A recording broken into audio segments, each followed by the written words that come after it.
তুমি তো ভেবেছ জানি খুব সহজেই পেয়ে যাবে রাসূলের ঠিক শাফায়াত। ঈমানের দাবি নিয়ে কাল আখিরায় পেয়ে যাবে সুবিশাল তুমি জান্নাত। আল্লাহ সুবহানাহু ওয়া তাআলা কোরআনে হাকিমের বিভিন্ন জায়গায় আল্লাহর ঈমানদার বান্দাদের মধ্য থেকে বিভিন্ন শ্রেণীর মানুষের কথা উল্লেখ করে আল্লাহ ঘোষণা দিয়েছেন আল্লাহ তাদেরকে ভালোবাসেন। আজ আমরা এমন 8 সৌভাগ্যবান মানুষের কথা শুনব, যেই সৌভাগ্যবান মানুষগুলোকে আল্লাহ তাআলা ভালোবাসেন বলে কোরআনে জানিয়ে দিয়েছেন, ঘোষণা দিয়ে দিয়েছেন। এবং আমরা প্রতিটি পয়েন্ট যখন শুনবো চেষ্টা করব ওই পয়েন্টটি আমার মধ্যে যেন চলে আসে, আমি যেন সে 8 শ্রেণীর 8 প্রকার গুণ যেন আমার মধ্যে চলে আসে, 8 শ্রেণীর মধ্যে যেন আমি পড়ে যাই, সে চেষ্টা আমরা করব। আল্লাহ তাআলা আমাকে আপনাকে আমাদের সবাইকে আল্লাহর প্রিয় পাত্র, আল্লাহর ভালোবাসার বান্দা হওয়ার তৌফিক নসিব করুন। ভাইরা আমার, যেখানে আল্লাহকে ভালোবাসাটাই বিরাট গৌরবের ব্যাপার, সেখানে স্বয়ং আল্লাহ ভালোবাসবেন, কত বিশাল ব্যাপার। আমরা যে 8 শ্রেণী মানুষের কথা বলবো, এগুলো আমরা বিভিন্ন সময় বিভিন্ন বক্তব্যে, বিভিন্ন কোরআনের আয়াতে, বিভিন্ন হাদিসে আমরা শুনেছি, পড়েছি, কিন্তু হয়তো এইভাবে রিয়ালাইজ করার সুযোগ অনেকের হয়নি যে আল্লাহ রাব্বুল আলামিন এই বিশেষ গুণ, বিশেষ বৈশিষ্ট্যধারী মানুষদেরকে ভালোবাসেন। তো আমরা সেগুলো জানবো ইনশাআল্লাহ। আল্লাহ তাআলা কোরআনে কারীমে বলেছেন, ওয়াল্লাযীনা আমানু আশাদ্দু হুব্বাল লিল্লাহ, যারা ঈমানদার, যারা আল্লাহর প্রতি ঈমান এনেছেন, আখিরাতের প্রতি ঈমান এনেছেন, সে মুমিন বান্দারা তারা আল্লাহকে সবচেয়ে প্রকটভাবে, সবচেয়ে শক্তভাবে, সবচেয়ে প্রগাঢ়ভাবে, সবচেয়ে বলিষ্ঠভাবে আল্লাহ রাব্বুল আলামিনকে ঈমানদারেরা ভালোবাসে। এটা আমাদের ঈমানদারদের ভালোবাসা।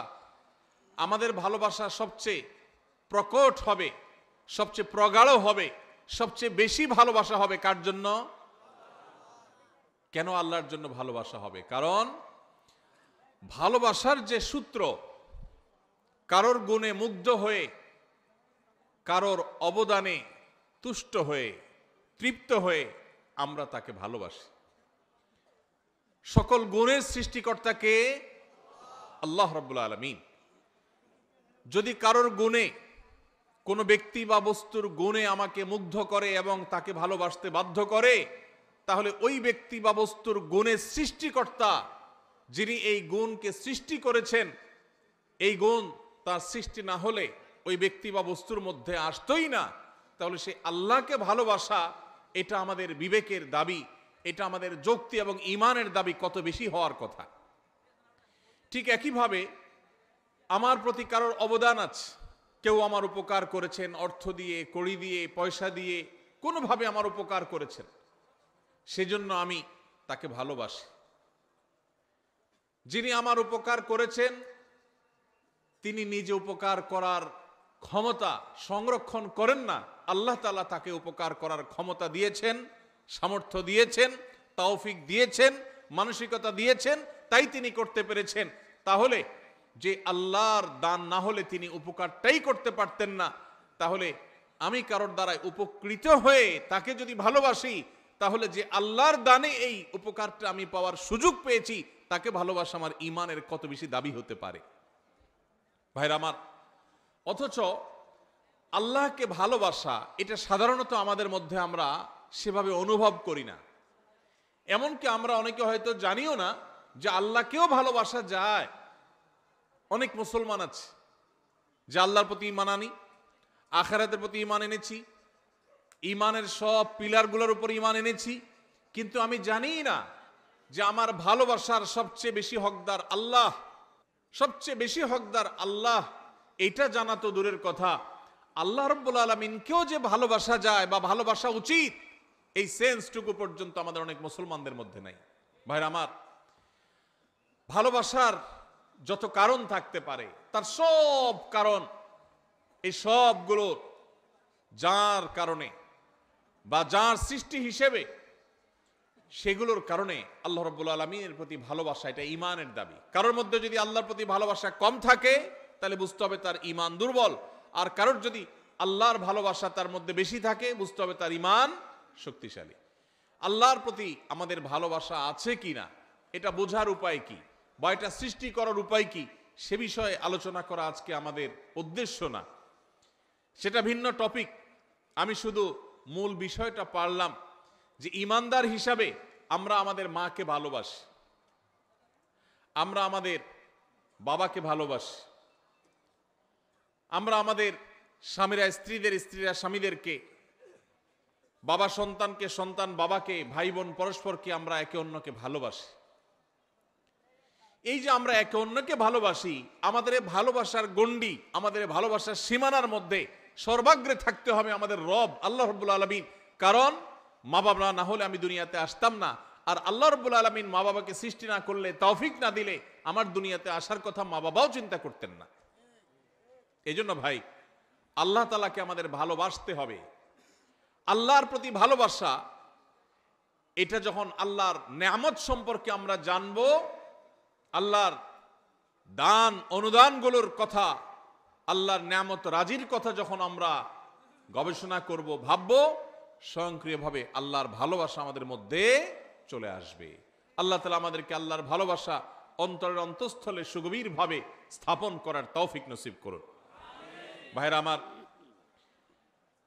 আল্লাহ রাব্বুল আলামিন তাকে যেখানে আমাদের ভালোবাসা কর্তব্য, সেখানে আল্লাহ তাআলা তার কিছু প্রিয় বান্দাদেরকে স্বয়ং ভালোবাসেন।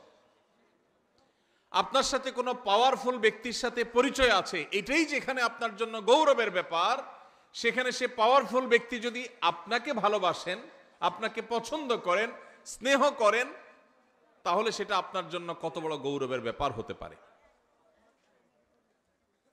আমরা কোনো প্রভাবশালী ব্যক্তির সাথে আমাদের সম্পর্ক থাকলে, পরিচয় থাকলে আমরা গল্প দিতে পছন্দ করি, ঠিক না ঠিক? আছে না নাই? অমুক খালাতো ভাই, অমুক তালতো ভাই, অমুক ব্যয়, এসব গল্প দিতে আমাদের ভালো লাগে, কারণ লোকটা অনেক প্রভাবশালী। আর যদি স্বয়ং ওই লোকটাই বলে যে আমি অমুককে ভালোবাসি, আমার খুব পছন্দের, তাকে আমি অনেক লাইক করি, তাহলে এটা কত বড় গৌরবের বিষয় হতে পারে।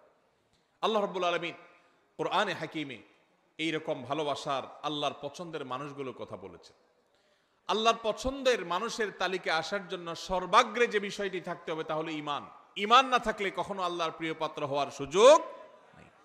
ঈমানদারদের মধ্যে যে 8 শ্রেণী মানুষকে আল্লাহ তাআলা ভালোবাসেন বলে কোরআনে জানিয়েছেন, তার মধ্যে থেকে সর্বপ্রথম এবং প্রধান শ্রেণী হলেন ওই মানুষগুলো যারা মুহসিন। যারা কি? মুহসিন।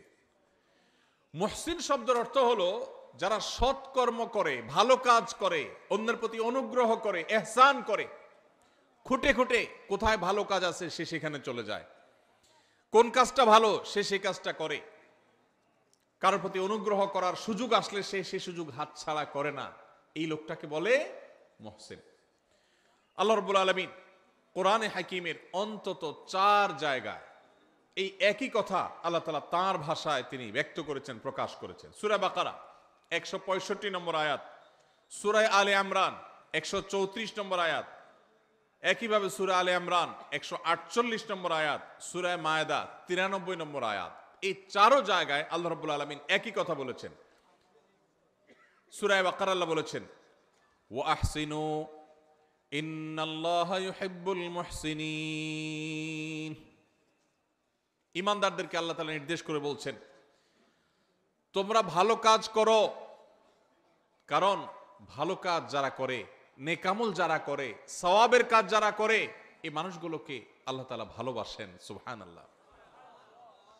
নেকামলকারীদেরকে আল্লাহ তাআলা ভালোবাসেন।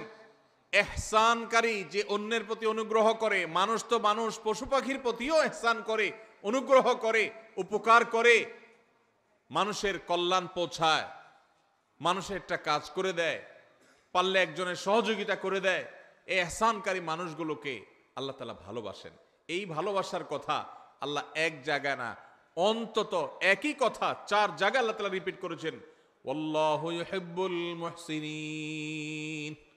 আল্লাহ রাব্বুল আলামিন ইহসানকারীদেরকে সৎকর্ম সম্পাদনকারীদেরকে, ভালো কাজ খুঁটে খুঁটে যারা করে সেই মানুষদেরকে, আল্লাহ তাআলার বান্দা, এমনকি আল্লাহর যে কোনো সৃষ্টির প্রতি যারা অনুগ্রহ করে, যাদের মনের মধ্যে মায়া আছে, যারা শক্ত হৃদয়ের না, যারা মানুষের প্রতি অবিচার করে না, জুলুম করে না, পারলে অনুগ্রহ করে, মায়া করে, দয়া করে, ভালোবাসে। মানুষ তো মানুষ, আপন তো আপন, এমনকি শত্রুর প্রতিও সে অবিচার করে না, পারলে অনুগ্রহ করে। এই মানুষগুলোকে আল্লাহ তাআলা ভালোবাসেন।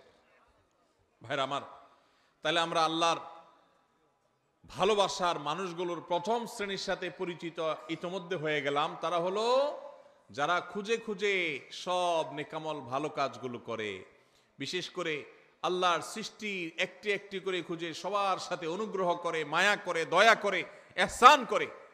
আমরা সেই কাতারে শামিল হওয়ার চেষ্টা করব তো ইনশাআল্লাহ।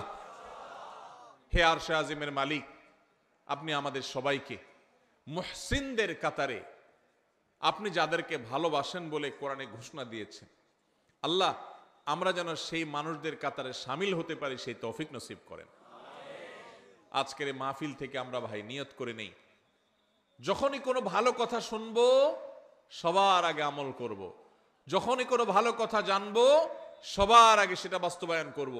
যখনই কারোর প্রতি উপকার করার, ইহসান করার, কারোর কল্যাণ পৌঁছানোর, কারোর সেবা করার, কারোর একটা সহযোগিতা করার সুযোগ পাবো, সবার আগে সেটা আমি ধরবো, হাতছাড়া করব না, চেষ্টা করব তো ইনশাআল্লাহ। স্বার্থপরতার এই যুগে, স্বার্থান্ধের এই যুগে প্রত্যেকটা মানুষ নিজের স্বার্থ নিয়ে ভাবে, কারোর উপকারের কথা সাধারণত চিন্তা করে না। এমন স্বার্থান্ধ হয়ে গেছি আমরা আজ, এখন প্রবাদী হয়ে গেছে, আগে বাঁচলে বাপের নাম, নিজে বাঁচলে বাপের নাম। নিকৃষ্টতম একটা প্রবাদ আমাদের বাংলা ভাষায় প্রচলিত, নিকৃষ্টতম প্রবাদ, নিজে বাঁচলে বাপের নাম। এটা সেলফিশদের প্রবাদ, এটা কোনো মুসলমানের প্রবাদ নয়, এটা কোনো ভালো মানুষের প্রবাদ হতে। নিজে বাঁচলে অর্থাৎ আমারটা ঠিক থাকলে 16 আনা, তারপরে এবার বাপের চিন্তা করব, অন্যের চিন্তা করব।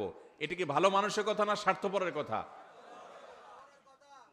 আমরা সেই সাহাবীদের রুহানি সন্তান, আমরা সেই নবীর উম্মত যেই নবী নিজের চিন্তা পরে করতেন, মানুষের চিন্তা আগে করতেন। আমরা কি নিজের চিন্তা আগে করব না মানুষের চিন্তা আগে করব? যে বলে নিজে আগে বাঁচলে বাপের নাম, নিজে বাঁচলে বাপের নাম, তার এই কথার মধ্য দিয়ে সে মূলত তার স্বার্থপরতার কথার বার্তা দিয়েছে, ইঙ্গিত দিয়েছে। একজন মুসলমান তিনি তার জীবন বিপন্ন করে হলেও, তার জীবন বাজি রেখে হলেও আগে তার বাপকে বাঁচানোর চেষ্টা করবে, ঠিক না ঠিক? আপনার জীবন আপনার বাপের জীবন, দুইটার যে কোনো একটা টিকবে আপনি যদি এটা জানেন। আপনি আপনার মা, দুজনের যে কোনো একজন বাঁচতে পারবেন যদি আপনি জানেন।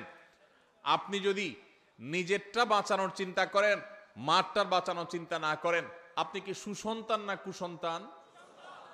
তাহলে বোঝা গেল স্বার্থপর এটা কখনো ভালো মানুষের চরিত্র নয়। একজন ভালো মানুষের চরিত্র হলো তিনি কিভাবে অন্যের উপকার করবেন। আল্লাহ রাব্বুল আলামিন কোরআনে কারিমে এই অন্যের প্রতি অনুগ্রহকারী মানুষদের প্রশংসা করেছেন বিভিন্ন জায়গায়। ওয়ায়ুসিরুনা আলা আনফুসিহিম ওয়ালাউ কানা বিহিম খাসাসা। আল্লাহ রাব্বুল আলামিন সাহাবীদের প্রশংসা করে বলেছেন তারা অন্যকে অগ্রাধিকার দেয়, নিজের উপরে অন্যকে অগ্রাধিকার দেয়।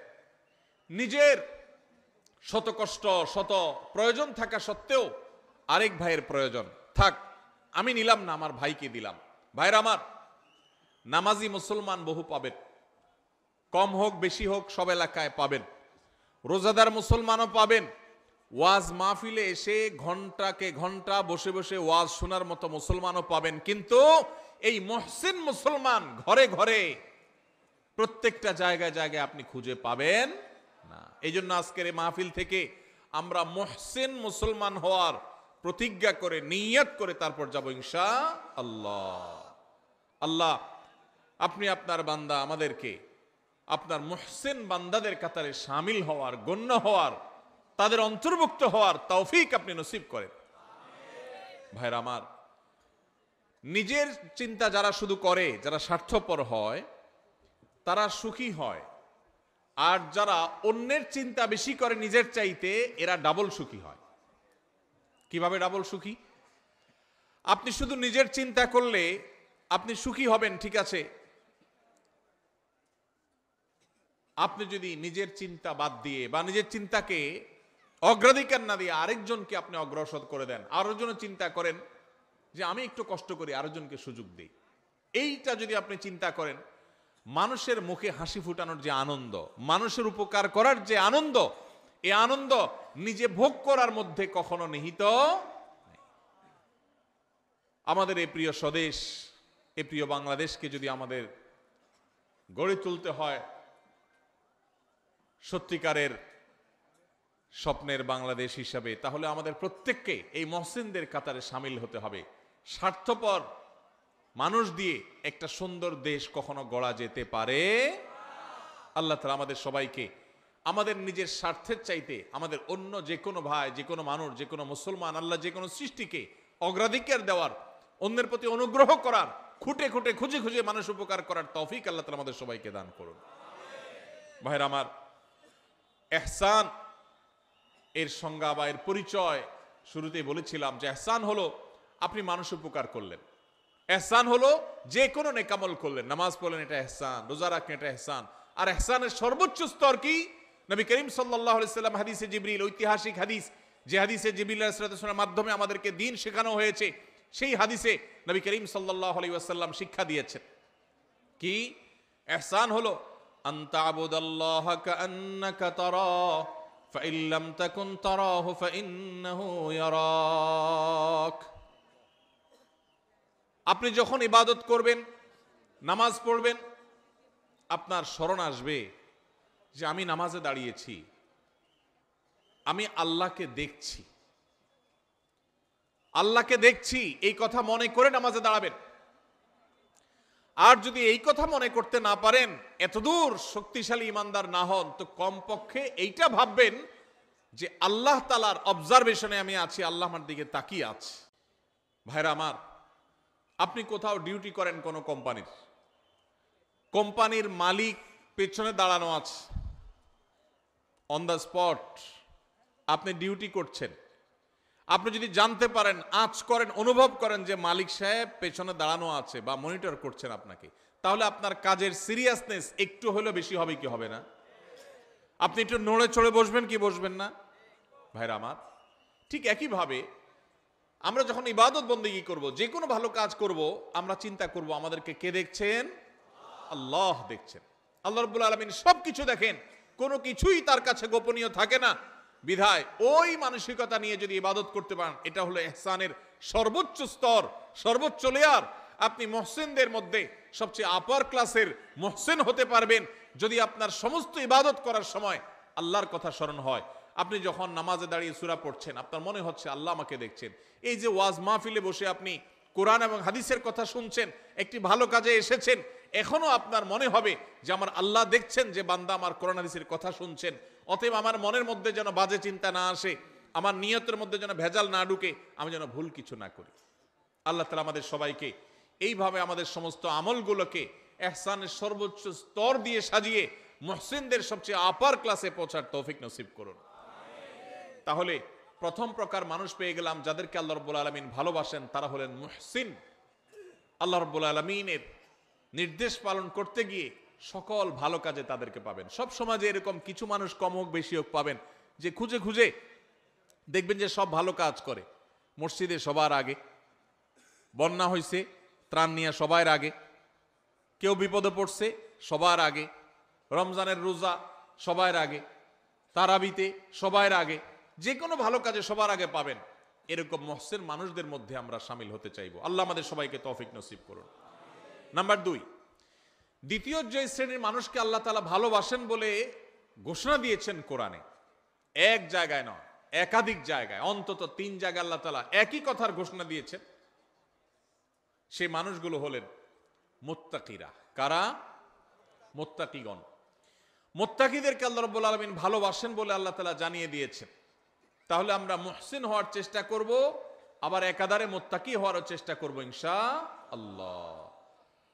মুহসিনের পরিচয় তো আমরা জানলাম, মুত্তাকি কাকে বলে ভাই? মুত্তাকি বলা হয় ওই ব্যক্তিকে, যেই ব্যক্তি আল্লাহর ভয়ের চেতনা, আল্লাহর সামনে তাকে দাঁড়াতে হবে, দুনিয়ার এই জীবন এক সময় শেষ হবে, এই সংসার এক সময় ভাঙবে এবং তাকে আল্লাহর সামনে যেতে হবে, দাঁড়াতে হবে, ওই কথা চিন্তা করে আল্লাহর সব আদেশগুলো মেনে চলে, নিষেধগুলো থেকে বেঁচে থাকে। কেন? একটা সুপ্ত চেতনার ভিত্তিতে। সেই চেতনার নাম হলো তাকওয়ার চেতনা, আল্লাহ ভীতির চেতনা।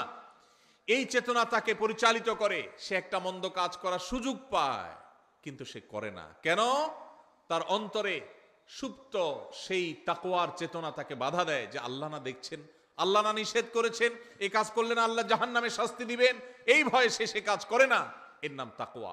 যেই চেতনা, যেই শক্তি, যেই সুপ্ত ঈমানের নূর মানুষকে ফজরের সময় কনকনে শীতের দিনে মসজিদে নিয়ে যায়, যেই সুপ্ত চেতনা সুদ এবং ঘুষের কারবার, দুর্নীতি, অপশাসন করার ক্ষমতা থাকা সত্ত্বেও আল্লাহর ভয়ে আল্লাহর সামনে দাঁড়াতে হবে, সেই ভয়ে সেই কথা চিন্তা করে সেই অন্যায় কাজ থেকে বিরত রাখে, ওই চেতনার নাম হলো তাকওয়া। আর ওই চেতনা যার বক্ষে আছে, যার অন্তরে আছে, তার নাম হলো মুত্তাকি। তার নাম হলো কি ভাই? মুত্তাকি। নবী করিম সাল্লাল্লাহু আলাইহি সাল্লামের একজন আদরের সাহাবী অত্যন্ত চমৎকার ভাবে তাকওয়া এবং মুত্তাকির পরিচয় দিয়েছেন। সেটা হলো, একজন মানুষ একটা জায়গায় আছেন, তিনি আরেকটা জায়গায় যাবেন। এই জায়গায় যেতে গিয়ে মাঝখানে একটা জায়গা পড়বে, এখানে সব কাঁটাওয়ালা গাছ, যে গাছের কাঁটা নিচে পড়ে পড়ে পড়ে ভরে গেছে। এই লোকটা যখন এই জায়গাটা পার হবে, ওই কাঁটাওয়ালা জায়গাটা পার হওয়ার সময়, যেহেতু কণ্টকাকীর্ণ জায়গা, চতুর্পাশে কাঁটা আর কাঁটা, তখন এই লোকটা পার হওয়ার সময় খুব সতর্কতার সাথে পার হবে। পা ফেলার সময় যেখানে কাঁটা নাই দেখে ওখানে পা দিবে, আবার কোথায় কাঁটা নাই ওখানে আরেক কদম দিবে, এভাবে সে আগাবে। এত কিছুর পরও যদি কখনো তার পায়ে কাঁটা লেগে যায়, দ্রুততার সাথে সেটা বের করে সামনে আরো বেশি সতর্ক হয়ে সে হাঁটবে। ঠিক একইভাবে দুনিয়াতে আমরা এসেছি, আল্লাহ তাআলা আমাদেরকে এখান থেকে পার করে এই জীবনকে আল্লাহর কাছে নিয়ে যাবেন, আখিরাতে আমরা যাব। এখানে বহু কাঁটা বিছানো আছে ভাই, হারামের কাঁটা, অশ্লীলতার কাঁটা, অন্যায়ের কাঁটা, দুর্নীতির কাঁটা, চুরির কাঁটা, ডাকাতির কাঁটা, মিথ্যা কথা বলার কাঁটা, হাজারো হারাম কাঁটা এখানে বিছানো আছে। ঈমানদার এই কাঁটাগুলো থেকে বাছাই করে করে তিনি পা ফেলবেন। যেখানে মিথ্যা নাই সেখানে আছেন, যেখানে চুরি নাই সেখানে আছেন, যেখানে ডাকাতি নাই সেখানে আছেন, এভাবে করে করে তিনি জীবন পার করবেন। এরপরেও যদি কখনো তার গুনাহ হয়ে যায়, কাঁটা পড়ে যায়, তখন সে কাঁটা ফেলে তওবা করে আবার নতুন করে আরো বেশি সংকল্প করে শক্তিশালী তওবা করে সে সামনে হাঁটবে। এই যে চেতনা, এই যে গুনাহ থেকে বাঁচার চেষ্টা, এটার নাম হলো তাকওয়া। আর এই যে চেষ্টা যারা করে তাদের নাম কি? মুত্তাকি। আল্লাহ রাব্বুল আলামিন কোরআনে কারীমের সূরা তওবার 7 নম্বর আয়াতে তিনি ঘোষণা দিয়েছেন, ইন্নাল্লাহা ইউহিব্বুল মুত্তাকিন। আল্লাহ রাব্বুল আলামিন মুত্তাকিদেরকে ভালোবাসেন, মুত্তাকিদেরকে আল্লাহ তাআলা পছন্দ করেন, যারা হারাম থেকে বাঁচার জন্য এই রকম চেষ্টা করে। ঠিক একইভাবে আল্লাহ তাআলা সূরা আলে ইমরানের 76 নম্বর আয়াতে একই কথা বলেছেন, ফাইন্নাল্লাহা ইউহিব্বুল মুত্তাকিন। আল্লাহ রাব্বুল আলামিন মুত্তাকিদেরকে ভালোবাসেন। ভাইরা আমার, এই একই নির্দেশ আল্লাহ রাব্বুল আলামিন একই কথা একাধিক জায়গায় বলেছেন যে তিনি মুত্তাকিদেরকে ভালোবাসেন। তাহলে আমাদের সমাজে আপনি ডানে বামে খোঁজ করলে দেখবেন কিছু লোক আছে আপনার মসজিদে নামাজ পড়ে, আপনার এলাকায় বসবাস করে, হারামের ধারে কাছে নাই, হারাম দেখলে সে সেখান থেকে চলে যায়, আছে না নাই? যারা যুবক আছেন, কিছু কিছু বন্ধু বান্ধব আছে, দেখবেন যে বন্ধুরা সবাই মিলে কোনো অপকর্ম করবে, সেখানে হয়তো দুই একজন বন্ধু বলে, না দোস্ত আমি এখানে যাব না, আমি এই কাজ করব না, সে সেখানে যাইতে চায় না, আছে না নাই? এটাকে বলা হয় মুত্তাকি। যাদের সুপ্ত চেতনা তাদেরকে আল্লাহর ভয়ে অন্যায় থেকে বিরত রাখে, তার সুযোগ আছে, শক্তি আছে, সামর্থ্য আছে, পার্থিব কোনো কারণে নয়, শুধু আল্লাহ ভীতির চেতনার কারণে সে হারাম থেকে বেঁচে থাকার জন্য সংগ্রাম করে, এই লোকটাকে বলা হয় মুত্তাকি। এই লোকটাকে কোনো সিসি ক্যামেরা দ্বারা মনিটরিং করতে হয় না, তার বক্ষে অবস্থিত তাকওয়ার চেতনাই তাকে মনিটর করে, তাকে পাহারাদারি করে। আল্লাহ রাব্বুল আলামিন আমাদের সবাইকে মুত্তাকিদের কাতারে শামিল হওয়ার তৌফিক নসিব করুন। সবাই মুত্তাকি হওয়ার জন্য চেষ্টা করব তো ইনশাআল্লাহ। ভাইরা আমার, কোরআনে কারীমে আল্লাহ রাব্বুল আলামিন একাধিক জায়গায় বলেছেন ওয়াল আকিবাতু লিত্তাকওয়া। ভাইরে, দুনিয়াতে যার নোট আছে তার পাওয়ার আছে, তার লোক আছে। যার ভোট আছে তারও পাওয়ার আছে, লোক আছে। দুনিয়াতে বহু পাওয়ার নিয়ে মানুষ চলে, গাড়ি বাড়ি আছে। বস্তুবাদের এই পৃথিবী আমাদেরকে এই বার্তা দিয়েছে যে গাড়ি বাড়ি আছে, টাকা পয়সা আছে, সব দিক থেকে আমি উন্নত, তাহলে সেক্ষেত্রে আমি ভালো থাকব, শেষ হাসি আমার হবে, বা ভালো আমি থাকব। আল্লাহ কোরআনে বলেছেন ওয়াল আকিবাতু লিত্তাকওয়া।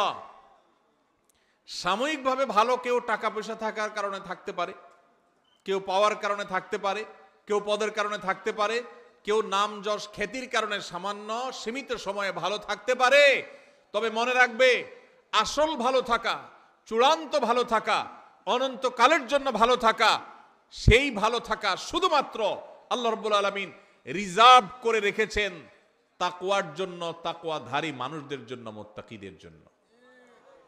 এই জন্য পৃথিবীতে হাসবে অনেকেই, টাকাওয়ালারা হাসবে, ক্ষমতাওয়ালারা হাসবে, চেয়ারওয়ালারা হাসবে, জনপ্রিয়তাওয়ালারা হাসবে, চেহারা সুন্দর আলারা হাসবে, তারপরে বিভিন্ন রকমের পাওয়ার হোল্ড করেন তারা হাসবে। বিভিন্ন কিছুর কারণে মানুষ হয়তো হাসি খুশি থাকবে, কিন্তু আসল হাসি, শেষ হাসি, চূড়ান্ত হাসি, যেই হাসির পরে আর কোনো কান্না স্পর্শ করবে না, সেই হাসি হাসবে শুধুমাত্র সেই মানুষগুলো যাদের বক্ষে আল্লাহর ভয়ের চেতনা বা তাকওয়া আছে।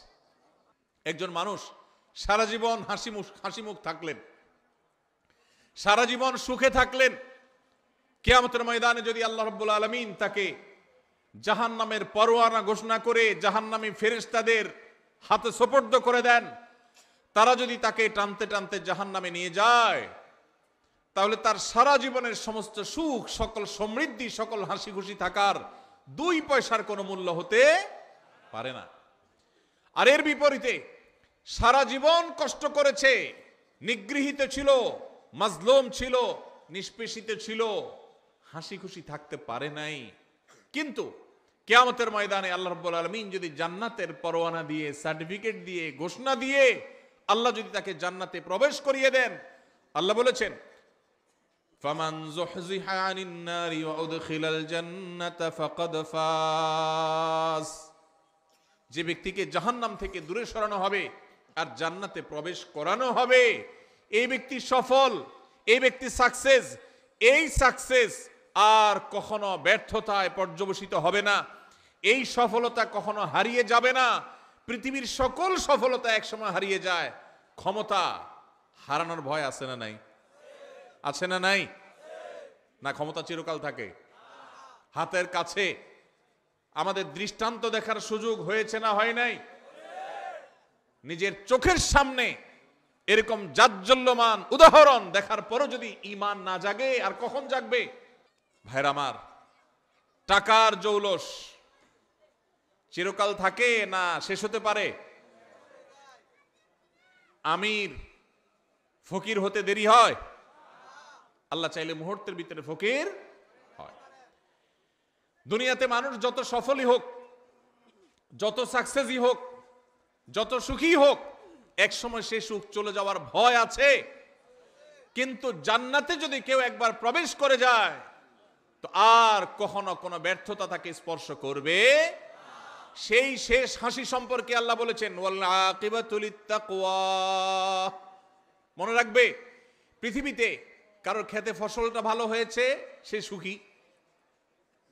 কেউ কোনো পাওয়ার পেয়েছে, সে সুখে পেয়ে সুখী। কারোর অর্থকড়ি করতে পেরেছে, সে সুখী। কারোর ব্যবসা ভালো করেছে, সে সুখী। ভালো কথা, কিন্তু এই সুখগুলোর কোনোটাই স্থায়ী সুখ নয়, এগুলা ক্ষণস্থায়ী। এগুলো এক সময় হারিয়ে যায়, শেষ হয়ে যায়, আকাশ থেকে পাতালে নেমে যায়। কিন্তু যদি কেউ তাকওয়া অন্তরে ধারণ করে, এই দুনিয়াতে সুখে থাকুক আর দুঃখে থাকুক, শেষ হাসি চূড়ান্ত খুশি আল্লাহ তাআলা তাকেই দিবে। আল্লাহ তাআলা আমাদের সবাইকে সে মুত্তাকিদের কাতারে শামিল হওয়ার তৌফিক নসিব করুন, বলুন আমিন। ভাইরা আমার, তাহলে মুত্তাকি হওয়ার চেষ্টা করতে হবে। মুত্তাকি হওয়ার জন্য কি করব আমরা? মুত্তাকি হওয়ার জন্য বেশি কিছু না ভাই, সকল হারাম থেকে বেঁচে থাকতে হবে, সকল অন্যায় থেকে বেঁচে থাকতে হবে, সকল গুনাহ থেকে বেঁচে থাকতে হবে, আল্লাহর সমস্ত আদেশ নিষেধ মেনে চলতে হবে। চেষ্টা করব তো আমরা ইনশাআল্লাহ। আল্লাহ তাআলা আমাদের সবাইকে আল্লাহর সমস্ত আদেশ নিষেধগুলো মেনে চলার তৌফিক নসিব করুন। আল্লাহ আল্লাহ আপনি আমাদেরকে মুত্তাকিদের কাতারে শামিল করে দিন। আল্লাহ আপনি আমাদের অন্তরে তাকওয়া ঢেলে দিন। আল্লাহ তাকওয়া আমাদের অন্তরে স্থির করে দিন। আমাদেরকে যেন আপনার তাকওয়ার শক্তি যেন পরিচালিত করে, তাকওয়ার প্রভাবে যেন আমরা প্রভাবিত হই, আমরা যেন মুত্তাকিদের ইমাম হতে পারি। আল্লাহর কাছে দোয়া করব তো ইনশাআল্লাহ। তাহলে দ্বিতীয় শ্রেণীর মানুষ পাইলাম। আপনার সমাজে আপনার আশেপাশে যদি দেখেন এমন মানুষ, আল্লাহর ভয়ে তারা হারামের কাছে যায় না, আল্লাহর ভয়ে তারা হালাল ছাড়ে না, ফরজ কাম ছাড়ে না, ওয়াজিব কাম ছাড়ে না, এইরকম মানুষ যদি খুঁজে পান তাহলে বুঝে নিবেন এই লোকটা সেই মানুষ যাকে আল্লাহ ভালোবাসেন, এবং আপনিও চেষ্টা করবেন সেই কাতারে যাওয়ার। আল্লাহ আমাকে তৌফিক দান করুক। আমি আপনাদের কাছে দোয়া চাই, আল্লাহ যেন শুধু নামকা ওয়াস্তে মুসলমান না রাখেন। আমরা সবাই নিজেকে মুসলমান দাবি করি, সোকল বা নামকা ওয়াস্তে মুসলমান হয়তো আমরা সবাই আছি কম বেশি, কিন্তু মুত্তাকি মুসলমান খুব বেশি নাই ভাই। হারামও করে আবার মুসলমান, এই লোক মুত্তাকি না। মুত্তাকি সে যে আল্লাহ নিষেধ করেছেন এটা জানার পর সকল লোভ থাকা সত্ত্বেও, সকল আকর্ষণ থাকা সত্ত্বেও সে সেখান থেকে নিজেকে বিরত রাখে। কোন যুবক কোন মেয়ের সাথে হারাম রিলেশন, হারাম সম্পর্ক এটা সে করে না আল্লাহর ভয়ে, এর নাম তাকওয়া। মাদকের ব্যবসা করে লাল হওয়ার সুযোগ আছে কিন্তু করে না আল্লাহর ভয়ে, এর নাম তাকওয়া। ফজরের সময় আরামের ঘুম ঘুমানো যায়, কিন্তু আরামের ঘুম ছেড়ে কনকনে শীতের মধ্যে ওযু করে ঠান্ডা পানি দিয়ে নামাজ পড়তে যায়, এর নাম তাকওয়া। আল্লাহ আমাদের সবাইকে সেই তাকওয়া আমাদের অন্তরে ধারণ করার তৌফিক নসিব করুন। তাহলে আল্লাহ যাদেরকে ভালোবাসেন তাদের মধ্যে দ্বিতীয় প্রকার হলেন মুত্তাকিরা। নাম্বার 3, তৃতীয় প্রকার মানুষ যাদেরকে আল্লাহ ভালোবাসেন তারা হলেন সেই মানুষেরা যাদের মধ্যে ন্যায় বিচার আছে, যারা ইনসাফ করে, যারা মানুষের প্রতি অবিচার করে না, যারা ন্যায়নিষ্ঠ আচরণ করে, অন্যায় অবিচার করে না। কোরআনে কারিমে যে 2-3টি নির্দেশ সবচেয়ে বেশি সংখ্যক বার আল্লাহ তাআলা দিয়েছেন, বারবার দিয়েছেন, বিভিন্ন জায়গায় দিয়েছেন, সেই কয়েকটা নির্দেশের মধ্য থেকে একটা হলো এই নির্দেশটা যেন একজন মানুষ তিনি যেন ইনসাফ করে চলেন, তার জীবনে যেন ন্যায় বিচার থাকে, তার মধ্যে যেন জুলুমের মানসিকতা না থাকে, অবিচার করার মানসিকতা যেন না থাকে। আপনারা হয়তো অনেকে বলবেন এটা আবার আমাদের সাথে খুব বেশি প্রাসঙ্গিক কিভাবে? যারা জাজ, যারা বিচারপতি, তারা তাদের ওই চেয়ারে বসে তারা ন্যায় বিচার করবেন কি করবেন না, বা যারা যখন শাসনভার যাদের দায়িত্বে থাকে, কাঁধে থাকে, ক্ষমতায় থাকে, তারা ন্যায় বিচার করবেন কি করবেন না এই প্রশ্ন আসতে পারে। আমরা সাধারণ মানুষ, আমাদের ন্যায় বিচার প্রশ্ন কোত্থেকে? অনেকে হয়তো এটা মনে করবেন। ভাইরা আমার, আমাদের প্রত্যেকটা মানুষের জীবনে ন্যায় বিচার করার প্রসঙ্গ আসে কিভাবে? আপনি যদি আপনার জীবনে কখনো একটা নির্দোষ মানুষকে দোষী বলেন, লোকটার আসলে কোনো দোষ নাই, কেউ একজন ফেসবুকে তার নামে একটা বদনাম উঠায় দিছে, আপনিও সেটা শেয়ার করে তার বদনামি করছেন, তাহলে এটা কি তার প্রতি সুবিচার হলো না অবিচার হলো? এই অবিচারটা আমাদের দ্বারা হয় কি হয় না? হয়। ঠিক একইভাবে আমাদের আশেপাশে অসংখ্যবার সকাল থেকে রাত পর্যন্ত আমরা দেখা যায় আমরা অবিচার করি, আমরা টেরও পাই না। আল্লাহ রাব্বুল আলামিন আমাদেরকে বারবার করে বলেছেন ঈমানদার কখনো অবিচারকারী হতে পারে না, ঈমানদার কখনো ন্যায় ভ্রষ্ট কাজ করতে পারে না, ঈমানদারকে ন্যায়সঙ্গত আচরণ করতে হয়, কখনো ন্যায় থেকে সে সরতে পারে না। আপনি দোকানদার মানুষ, আপনি মুদি দোকানদারি করেন, কাস্টমারকে দেশি মসুর ডাল দেওয়ার কথা বলে সাথে ইন্ডিয়ান মশারি মিশিয়ে দিলেন, এটা কি তার প্রতি সুবিচার করলেন না অবিচার করলেন? দাম নিলেন দেশি মশারির, দিলেন ইন্ডিয়ানটা মিশায়া। মশারি ইন্ডিয়ানটার দাম বেশি না দেশিটার দাম বেশি? যেটার দাম বেশি ওইটার টাকা নিলেন, আর কম দামাটার সাথে মিশিয়ে দিলেন, ন্যায় বিচার হলো না অবিচার হলো? তার যা হক সেটা দেয়া হয়েছে না নষ্ট করা হয়েছে? ভাইরা আমার, আপনি কাস্টমার, দোকানদার না। টাকা একটা ছিঁড়ে গেছে, টাকা ছিঁড়লে টাকার মান কমে না। বাংলাদেশ ব্যাংকের নিয়ম অনুযায়ী, দেশের প্রচলিত আইন অনুযায়ী কোনো টাকা ছিঁড়লে ওইটার মান কমে যায় না। কিন্তু যেভাবেই হোক আমাদের সমাজে কারোর কাছে ছেঁড়া টাকা থাকলে সে ওই টাকা চালাইতে খবর আছে, কারণ কেউ ছেঁড়া টাকা নিতে চায় না। এই জন্য আপনার কাছে কোনোভাবে একটা ছেঁড়া টাকা চলে আসছে, আপনি ছেঁড়া অংশকে লুকায়া দোকানদারকে এমন ভাবে দিয়ে দিচ্ছেন ব্যস্ততার মধ্যে বেটা ক্যাশে রেখে দিস। সুবিচার হলো নাকি অবিচার হলো?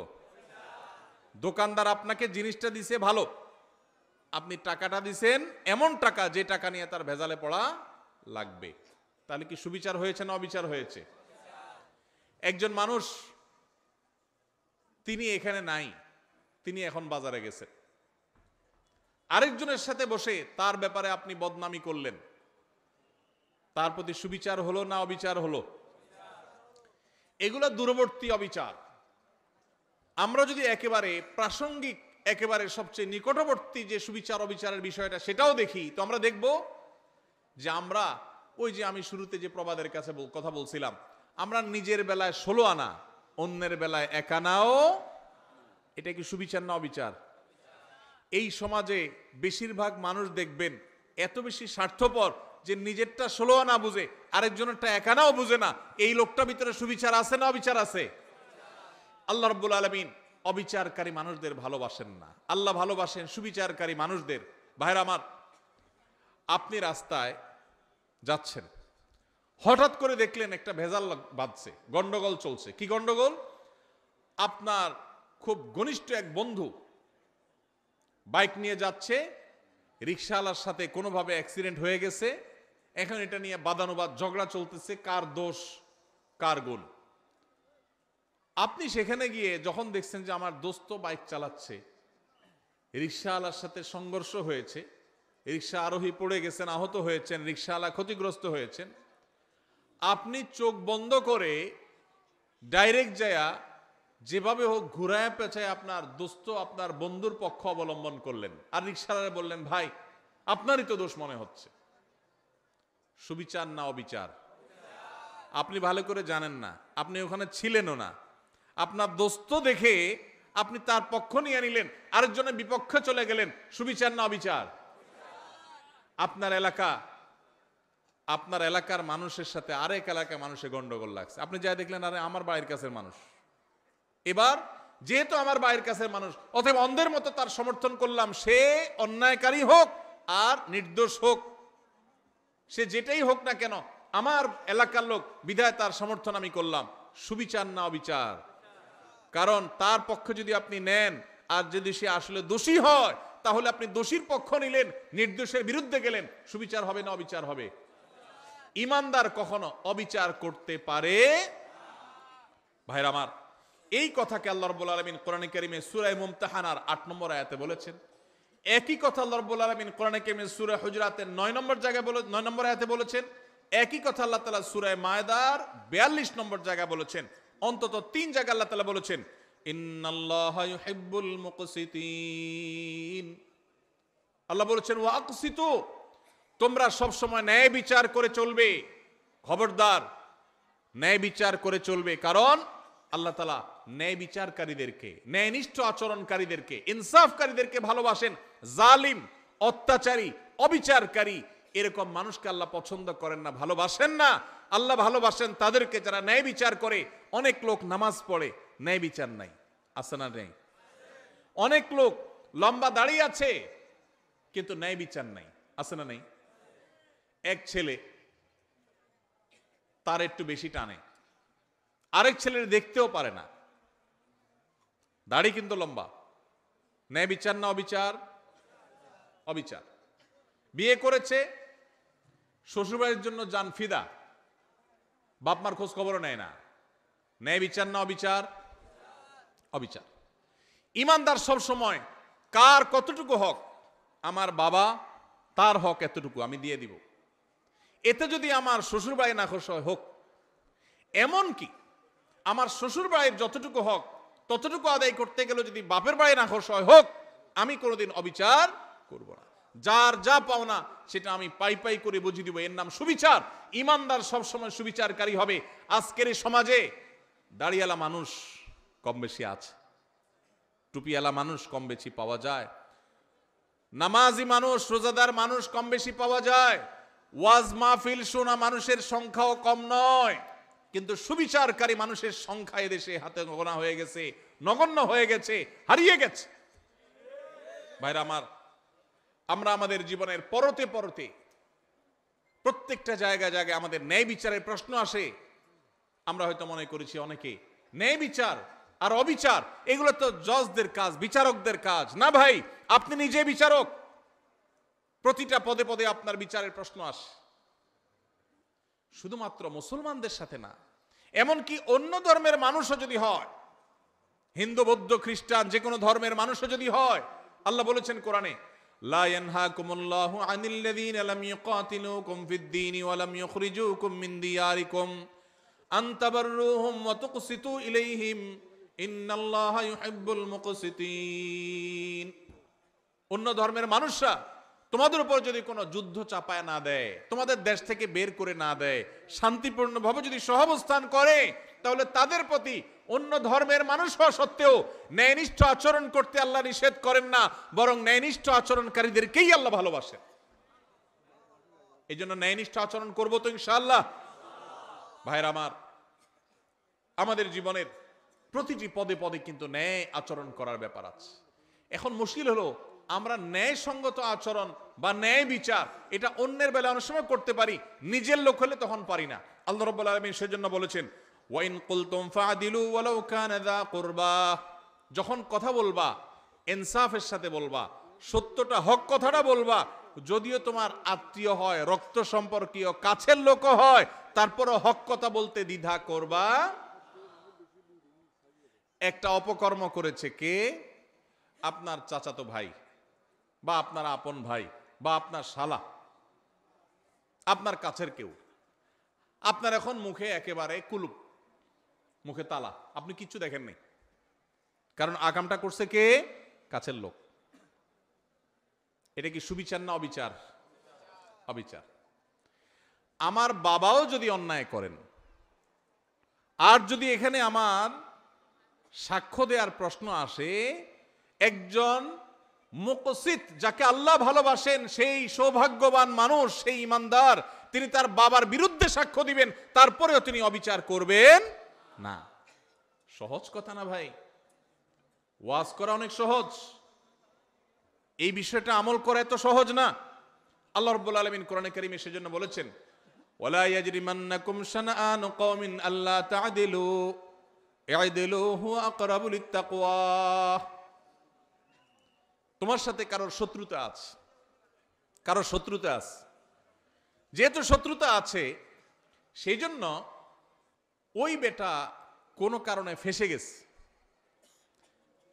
তুমি জানো যে লোকটার আসলে দোষ নাই, কিন্তু যেহেতু শত্রু, অতএব এই চান্সে সে যেহেতু ফেঁসে গেছে, পারলে ধরে আরো তার ডুবাই দাও।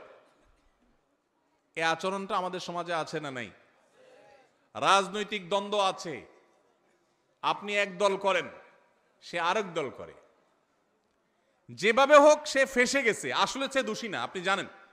দোষী হলে তো ভিন্ন কথা, মনে করেন সে দোষী না, এটা আপনি জানেন, যেহেতু তার সাথে আপনার রাজনৈতিক দ্বন্দ্ব আছে এবং সে ফেঁসে গেছে, তার নামে একটা বদনাম উঠে গেছে, তাহলে এবার এই চান্সে আপনিও ঢোল পিটাইয়া তার বদনামে আরো বাড়ায় দিলেন। সুবিচার না অবিচার? আল্লাহ এই কথা বলেছেন, ওয়ালা ইয়াজরিমান্নাকুম শানাআনু কওমিন আল্লা তা'দিলু। খবরদার, কারোর সাথে তোমার শত্রুতা থাকতে পারে, ভিন্ন মত থাকতে পারে, ভিন্ন চিন্তা থাকতে পারে, মতবিরোধ থাকতে পারে, মতপার্থক্য থাকতে পারে, তোমার সাথে যত শত শত্রুতা থাকুক না কেন, শত্রুতার কারণে তার প্রতি জুলুম যেন না হয়। হক কথা শত্রুর পক্ষেও যদি যায়, সেটা বলতে তোমার দ্বিধা করা যাবে না। আর যদি হক কথা বলতে গিয়ে নিজের কাছের লোক বেজার হয়, সেটা বলতেও দ্বিধা করা যাবে না। কোনো অবস্থাতে অবিচার করা যাবে। আল্লাহ রাব্বুল আলামিন সে মানুষদেরকে ভালোবাসেন যারা অবিচার করে না। ভাইরা আমার, এই ব্যাধিটা আমাদের সমাজে সবচেয়ে প্রকট আকার ধারণ করেছে। শহরে গ্রামে সর্বত্র আপনি দেখবেন যে মানুষটার সবই ভালো, কিন্তু তার বিবেক বিবেচনা অনুযায়ী সে কাজ করে না। তার চোখের সামনে একটা অঘটন ঘটেছে, সে দেখেছে, কিন্তু সে না দেখার ভান করে আছে। শুধুমাত্র পক্ষের লোক যদি হয় তো উল্টাপাল্টা হইলে ওইটাকে লেপসেপ দিয়ে ওইটাকে জোড়া তালে দিয়ে ভালো করার চেষ্টা, আর যদি বিরুদ্ধের লোক হয় তাহলে ভালো জিনিসটাকেও খোঁচায় খোঁচায় খারাপ করার চেষ্টা। আছে না নাই? এগুলো করে আপনি রাজনীতি করতে পারেন, এগুলো করে আপনি ব্যক্তি স্বার্থ উদ্ধার করতে পারেন। মনে রাখবেন, কিয়ামতের ময়দানে আল্লাহর আযাবকে আপনি এড়াতে পারবেন। এই জন্য যদি মুসলমান হতে হয়, যদি মুকসিত হতে হয়, যদি আল্লাহর প্রিয় বান্দা হতে হয়, তাহলে অবিচার ছাড়তে হবে, ন্যায় বিচার আনতে হবে নিজের জীবনে, নিজের চিন্তায়, নিজের আচরণে, নিজের কথায়, নিজের কাজে। আমার কথা দিয়ে কারোর প্রতি যেন অবিচার না হয়। চেষ্টা করব তো ইনশাআল্লাহ, আমাদের মুখ দিয়ে, আমাদের জবান দিয়ে কারোর প্রতি কোনো অবিচার যেন না হয়, কোনো অবস্থাতেই না। আল্লাহ আমাকে, আপনাকে, আমাদের সবাইকে এই আমলটি করার মধ্য দিয়েও আল্লাহর প্রিয় বান্দা যাদেরকে স্বয়ং আল্লাহ ভালোবাসেন। যত সহজে বলে ফেলছি, বিষয়টা তো সহজ না। আরে ভাই, আল্লাহকে ভালোবাসাটাই তো অনেক বড় ব্যাপার, গৌরবের ব্যাপার যে আপনি আল্লাহকে ভালোবাসেন। রাষ্ট্রের সর্বোচ্চ চেয়ারে মানুষ, তার সাথে আপনার সম্পর্ক আছে, আসা যাওয়া আছে, এইটুকুই তো আপনার গৌরবের জন্য যথেষ্ট। আর সেখানে সেই লোক নিজে আপনাকে ভালোবাসেন, এটা যদি তিনি জানায় দেন যে আমি কক্সবাজার জেলার উখিয়ার অমুক গ্রামের অমুককে আমি ভালোবাসি, পছন্দ করি, সে আমার বন্ধু, বেস্ট ফ্রেন্ড, এটা যদি রাষ্ট্রের সর্বোচ্চ ব্যক্তি বলে, পাবলিকলি ডিক্লেয়ার করে, আপনার গর্বের কোনো শেষ থাকবে? সেখানে স্বয়ং আল্লাহ রাব্বুল আলামিন, কোন রাষ্ট্রের প্রধান না, এই সকল সৃষ্টি জগতের মহান সৃষ্টিকর্তা যিনি, তিনি নিজে ঘোষণা দিয়েছেন যাদের মধ্যে ইনসাফ আছে, যাদের মধ্যে ন্যায় বিচার আছে, যারা অন্যায় করে না, জুলুম করে না, নিজের প্রতিও না, শত্রুর প্রতিও না, অমুসলমানের প্রতিও না, কারোর প্রতি না, ন্যায় এবং ইনসাফের ক্ষেত্রে তারা এক চুলে দিক সেদিক হয় না। কে নাখোশ হলো আর কে খুশি হলো, তার দল থাকলো কি থাকলো না, তার পছন্দের লোকজন তাকে ভালোবাসলো কি বাসলো না, এসব দেখা দেখি নাই। সৎ এবং সত্য কথা সে ঠিকই বলে, ইনসাফ ঠিকই করে, জুলুম কারোর প্রতি করে না। এই মানুষকে স্বয়ং আরশের মালিক, স্বয়ং রাজাদিরাজ, সকল সৃষ্টি জগতের সৃষ্টিকর্তা মহান আল্লাহ রাব্বুল আলামিন স্বয়ং ভালোবাসেন। আল্লাহ তাআলা আমাদের সবাইকে সেই সৌভাগ্যবান মানুষদের কাতারে শামিল হওয়ার তৌফিক দান করুন। তাহলে তিনটা শ্রেণী পেয়ে গেলাম। প্রথম শ্রেণী ছিল কি? মুহসিন, যারা খুঁটে খুঁটে সব ভালো কাজগুলো করে, মানুষ উপকার করে, ইহসান করে। আর দ্বিতীয় হলেন মুত্তাকি, যাদের মধ্যে আল্লাহর ভয়ের চেতনা আছে, সেজন্য সে আল্লাহর ফরজ নির্দেশ ছাড়া থাকতে পারে না, আর আল্লাহর হারামের ধারে কাছেও যায় না। আর 3 নম্বর হলেন ইনসাফকারী, মুকসিত, যাদেরকে বলেছেন আল্লাহ। আল্লাহর ভাষা যারা মুকসিত, সে ইনসাফকারী, ন্যায় নিষ্ঠ আচরণকারী, কখনো অবিচার করে না, দোস্ত হোক আর যেই হোক। আল্লাহ তাআলা আমাদের সবাইকে এদের কাতারে শামিল হওয়ার তৌফিক দান করুন। নাম্বার 4 নম্বর হলো যারা তওবা করে। যারা কি করে ভাই? তওবা করে। আল্লাহু আকবার। আমাদের সবারই জীবনে ভুল ত্রুটি হয়, হয় কি হয় না বলেন? গুনাহমুক্ত কে কে আছেন এখানে? আছেন কেউ? সবারই আমাদের গুনাহ হয়। নবী সাল্লাল্লাহু আলাইহি ওয়াসাল্লাম এই কথাই বলেছেন, কুল্লু বনি আদম খাত্তা ওয়া খায়রুল খাত্তাইনা আত-তাওয়াবুন। সকল আদম সন্তানই কম বেশি অপরাধী, আমাদের সবারই কম বেশি দোষ আছে। কিছু লোক আছে সমাজে, দেখবেন সে কোনো দোষ খুঁজে পায় না। আছে না নাই? নিজের কোনো দোষ খুঁজে পায় না। বিপদ আপদ হলে বলে কি, আমার কেন এগুলা হলো, আমি বুঝলাম না, কি অন্যায়টা করলাম, আমি কি অন্যায় করছি, উনি খুঁজে পায় না। নিজের অন্যায় খুঁজে না পাওয়াটাই তো সবচেয়ে বড় অন্যায়, ঠিক না ঠিক? মানুষ যার পরতে পরতে ভুল হয়, এটা ভুল হয়, ওইটা ভুল হয়, মানুষ, সে মানুষ যদি নিজের ভুলের কথাই সে আঁচ করতে না পারে, এটাই তো সবচেয়ে বড় অন্যায়। অনেক লোক আছে দেখবেন বিড়ি বা সিগারেটের ধোঁয়া ছাড়তে ছাড়তে বলে, ভাই জানেন আমার এই জীবনে আমি কোনোদিন কারোর কোনো ক্ষতি করিনি।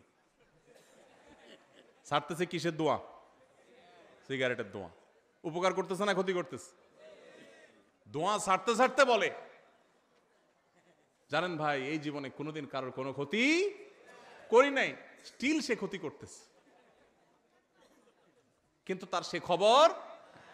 তো অনেক লোক এমন আছেন যে নিজের পাপ অপরাধ খুঁজে পায় না, বলে যে এত বিপদ আমার কেন, কি অন্যায়টা করলাম আমি, কি অন্যায় করছে উনি। ভাইরা আমার, আমাদের অজান্তে কত ভুল হয় বলেন। ধরেন আপনি নামাজে দাঁড়াইছেন, ইবাদত করতেছেন, আপনার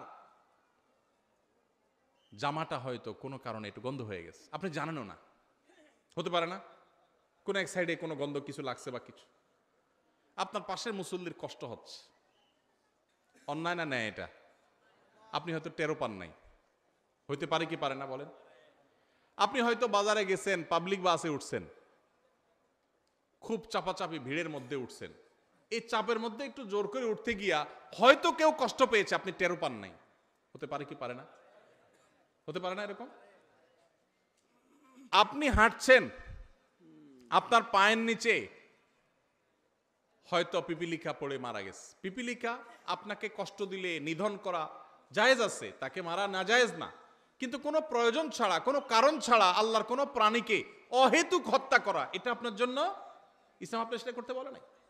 কিন্তু আপনার অজান্তে আপনার পায়ের নিচে পড়ে এরকম বহু প্রাণী হয়তো মারা গেছে, হোয়ারেস তাকে মারার কোনো কারণ হয়তো নাই, সে আপনার কোনো উপদ্রব করছে না, আপনি রাস্তা দিয়ে হেঁটে যাচ্ছেন, কিন্তু আপনার অজান্তে কাজটা হয়ে গেছে, হতে পারে কি পারে না? এরকম অন্তত কয়েক হাজার দৃষ্টান্ত এখানে বসে দেওয়া যাবে, খুঁটে খুঁটে বের করা যাবে, বড় তালিকা করা যাবে, যে আমাদের অজান্তেও আমাদের অনেক ভুল হয়। তাহলে কোনো মানুষ যদি বলে আমি আবার কি ভুল করলাম, আমার অন্যায়টা কি হলো, আমি অন্যায়টা কি করলাম, তাহলে এটাই হলো তার সবচাইতে বড় অন্যায়। আমার অপরাধটা কি, এই কথা যে বলে সে সবচেয়ে বড় অপরাধী। আল্লাহর কাছে বান্দা সব সময় তার অপরাধ বোধের কথা স্মরণ করবে। আমার অজান্তে কত অপরাধ হয়ে যাচ্ছে, জ্ঞাতসারে কত অপরাধ হয়ে যাচ্ছে। এই যে আমি কথা বলছি, এই কথাটা যে মাপে হওয়া দরকার একটু বেশি মাপে হয়ে যাচ্ছে, হতে পারে এটাও একরকমের সীমা লঙ্ঘন। আপনি আপনার বাবার সামনে মায়ের সামনে কথা বলছেন, বাবা মা নিজস্ব লোক, ঘরের লোক, সবচেয়ে আপন মানুষ, একটু জোরে বলে ফেলছেন, অন্যায় হয়ে যেতে পারে, তাদের মনে কষ্ট হতে পারে, তারা এটাকে মাইন্ডে নিতে পারেন, তাহলে এটা একটা অপরাধ হতে পারে, অথচ আপনার খবরই নেই যে আপনি অন্যায় করেছেন। এরকম অজস্র অপরাধ হয়। এজন্য ইমানদার সবসময় তওবা করবে। আমাদের প্রিয় নবী সাল্লাল্লাহু আলাইহি সাল্লামের প্রিয় একটা আমল ছিল নিয়মিত তওবা করা। আপনি মিডিল ইস্টে গেলে দেখবেন আরাবিয়ানরা, বিশেষ করে সৌদি নাগরিকরা, কোনো ডাক্তারের ওয়েটিং রুমে বা কোনো পাবলিক প্লেসে, কোনো অপেক্ষার জায়গায় তারা এরকম লিখে রাখে ইমলা আওকাতাল ইন্তিজার বিল ইস্তিগফার, অর্থাৎ ওয়েটিং এর সময়টাকে আল্লাহর কাছে ইস্তিগফার করে কাটান। ভাইরা আমার, এই জন্য নবী সাল্লাল্লাহু আলাইহি সাল্লাম নিয়মিত প্রতিদিন ইস্তিগফার করতেন, কমপক্ষে 70 বার, সম্ভব হলে আরো বেশি সংখ্যক বার আমরা ইস্তিগফার করার চেষ্টা করব। আল্লাহ আমাদের সবাইকে তৌফিক দান করুন। ইস্তিগফারের চেতনা হলো আল্লাহর কাছে নিজের অপরাধের কথা স্মরণ করে ক্ষমা চাওয়া, যে আল্লাহ আপনি মাফ করে দেন, আল্লাহ আমি আর গুনাহ করব না, আল্লাহ আমার অজান্তে ভুল হতে পারে, জ্ঞাতসারে ভুল হতে পারে, আল্লাহর কাছে মাপ চাওয়া। আল্লাহর কাছে মাপ চাওয়ার একটা মজা আছে ভাই। মানুষের কাছে মাপ চাইলে আপনার মনটা দেখবেন খারাপ হয়ে গেছে। একজনের কাছে আপনার ছোট হওয়া লাগছে, সে আপনার বলছে এখন মাপ চাবি, জোর করে আপনার মাপ চাওয়াইছে, আপনার কাছে ভালো লাগবে না খারাপ লাগবে? যে কোনো মানুষের কাছে, কারোর কাছে কেউ মাপ চাইতে ভালো লাগে না। কিন্তু আপনি আল্লাহর কাছে একটু মাপ চেয়ে দেখেন, চোখের পানি ফেলে, আল্লাহ আমার ভুল হয়েছে, আপনি মাফ করে দেন, আল্লাহ আপনি আমাকে মাগফিরাত নসিব করেন। আপনি যদি আল্লাহর কাছে মাপ চান, চোখের পানি ফেলেন, আল্লাহর শপথ, পৃথিবীর বহু সুখ, বহু তৃপ্তির চাইতে বেশি তৃপ্তিদায়ক হবে আল্লাহর কাছে মাপ চাওয়ার মুহূর্তগুলো। সালহাতু সাঙ্গেবুদি দিল খারাস আজমুদে এক জামানা খাকেবাস। পাথর হয়ে তো বহুকাল ছিলে ভাই, একটু আল্লাহর কাছে চোখের পানি ফেলে একটু দোয়া করে কেঁদে কেটে দেখো, আল্লাহ আপনি আমাকে মাফ করে দেন, আল্লাহ কত ভুল করেছি আপনি ক্ষমা করে দেন। এই ক্ষমা চাওয়ার মধ্যে যে তৃপ্তি আছে, পৃথিবীর বহু ভোগের মধ্যে সেই তৃপ্তি নাই। এই জন্য আল্লাহ ভালোবাসেন সে মানুষগুলোকে যারা তওবা করে। তওবা কি? তওবা হলো রুট চেঞ্জ, রাস্তা পরিবর্তন। আপনি যাচ্ছেন জাহান্নামের দিকে, আপনি সেটা চেঞ্জ করে জান্নাতের রুটে উঠে গেলেন। ভুল পথে চলছিলেন, সেটা ছেড়ে এখন সঠিক পথে চলে আসছেন, এটার নাম কি ভাই? তওবা।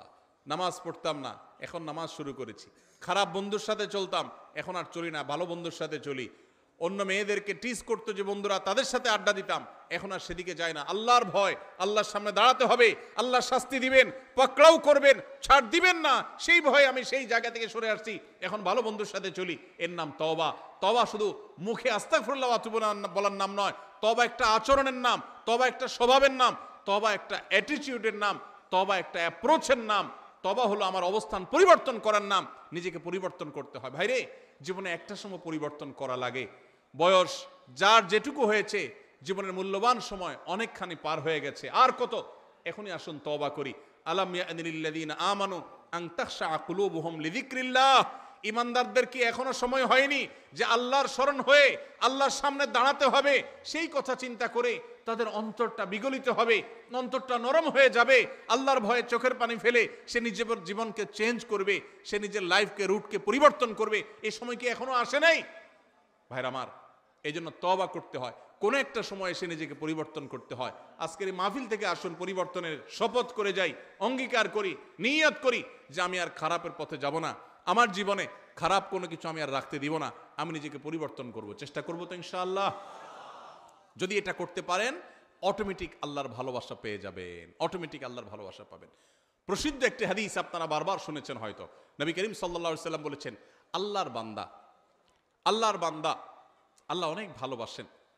এর মধ্যে কোনো বান্দা যখন তওবা করে, গুনাহ করা থেকে ফিরে আসে, খারাপ কাজ থেকে সরে আসে, একে আল্লাহ কত ভালোবাসেন এটা বোঝাবার জন্য নবী সাল্লাল্লাহু আলাইহি সাল্লামের প্রসিদ্ধ একটা হাদিস আপনারা শুনেছেন। তিনি বলেছেন, একটা লোক সফরে বের হয়েছে, আজকালকার যুগের মতো সফর না, সেই শত শত হাজার বছর আগে মরুভূমিতে যেরকম জঙ্গলের ভিতর দিয়ে মানুষ সফর করতো, কোনো পথে কোনো দোকানপাট কিছু ছিল না, এরকম মরুভূমির মাঝখানে কোনো একটা গাছের নিচে তিনি যখন রেস্ট করার জন্য শুয়েছেন, যেই ঘোড়ায় করে যাচ্ছিলেন, ওই ঘোড়ার পিঠে তার খাবার দাবার পানি সব ছিল। ঘুম থেকে উঠে দেখেন ঘোড়া উধাও, নাই, রশি ছিঁড়ে নাই হয়ে গেছে। যতদূর চোখ যায় কোথাও কোনো মানুষ নাই, ঘোড়া তো নাই, কিছুই নেই।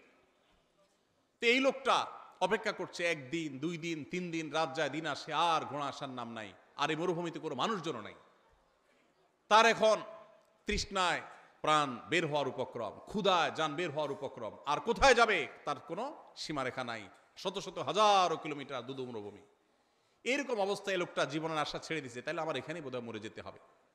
এই অবস্থায় সে যদি গাছের সাথে হেলান দিয়ে বা যে কোনোভাবে চোখ বন্ধ করে বা রেস্ট করে, আর হঠাৎ করে দেখতে পায় তার সেই ঘোড়া আবার সব জিনিসপত্র পিঠে যেভাবে ছিল ওইভাবে আছে, আর সে হাজির হয়ে গেছে, এই লোকটা যতটা খুশি হবে, এবং খুশির চোটে সে আল্লাহ রাব্বুল আলামিন এর প্রশংসা করতে গিয়ে সে তার কথা পর্যন্ত পরিবর্তন হয়ে যাবে, ভুল বলে ফেলবে।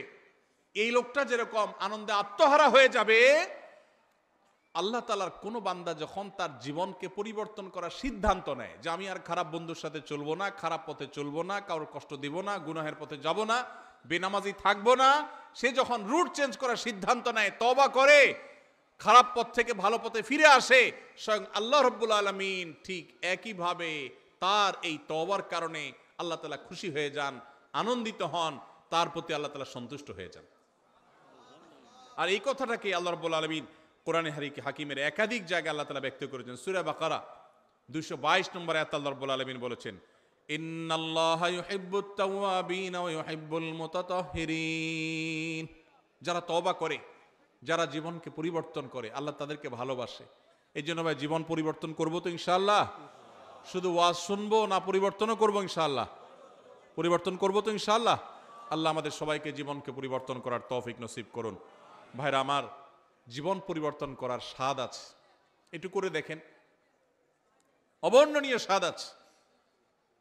গুনাহের স্বাদ বহু পেয়েছেন, গুনাহ ছাড়ারও স্বাদ আছে ভাই। মা বাবার অবাধ্য হয়েছেন, হঠাৎ করে আল্লাহর ভয়ে বিগলিত হয়ে যে আল্লাহর সামনে দাঁড়াতে হবে, শাস্তির মুখোমুখি হইতে হবে, এই জন্য মা বাবার কাছে যে করজোড় করে, বাবা মাফ করে দেন, আর অন্যায় করব না, বহু অপরাধ করেছি, এর একটা স্বাদ আছে ভাই। শয়তান আমাদেরকে জীবন চেঞ্জ করতে দেয় না, কিন্তু আপনি জীবন চেঞ্জ করে দেখেন, আপনার রুট চেঞ্জ করে দেখেন, তওবা করে দেখেন, অসম্ভব রকমের তৃপ্তি পাবেন, ঈমানি স্বাদ পাবেন।